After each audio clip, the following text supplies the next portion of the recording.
шаҳри норагро аксаран бо нерӯгоҳҳои машҳураш мешиносанд. обанбори он ба ҷои қайқронӣ ва оббозӣ табдил ёфтааст. ҳоло дар соҳили руди вахш даҳҳо макони истироҳатӣ сохта шудааст. аммо раиси ноҳия дар як нишасти хабарӣ аз сайёҳони дохилӣ шиква кард.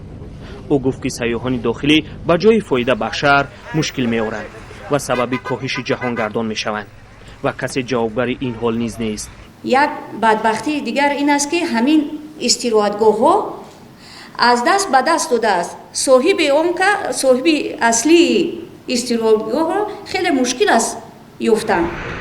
дар ҳукумати шаҳри норак гуфтанд ки то ҳол инҷо 100 истироҳатгоҳ сабти ном шудааст. сокинон ҳам солҳои ахир дар шабакаҳои иҷтимоӣ аз истироҳат дар норак мегӯянд. раиси шаҳр мегӯяд барои танзими гардишгарӣ як комиссияи вижа таъсис ёфтааст.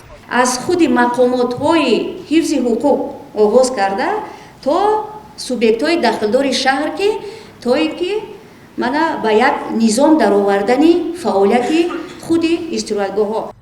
мушкил он аст ки сайёҳон баъд аз худ ифлосиву партовҳои зиёд мегузоранд ва касе барои поккории онҳо маблағ намедиҳад. аммо сардори раёсати молияи шаҳр мегӯяд баръакс пулҳо саривақт супурда мешаванд. айни ҳол ёда 100 истироҳатгоҳе ки дар лаби даро ҳаст ба пуррагӣ аз танзим бароварда шуда ва ҳам андозу ҳам хизматрасониҳои компаниро саривақт месупоранд. ба ақидаи коршинос дӯстмурод ёрматов минтақаҳои сайёҳӣ бояд саҳм ва зарурати сайёҳони дохилиро кам арзиш нагирад, балки онро дар ҷои аввал гузорад. дар тоҷикистон агар зур биёяд 5000 сайёҳ хориҷа меояд.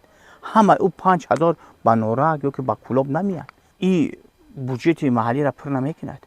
ҷалб кардани сайёҳон аввал бояд ки аз худи дохила бошад.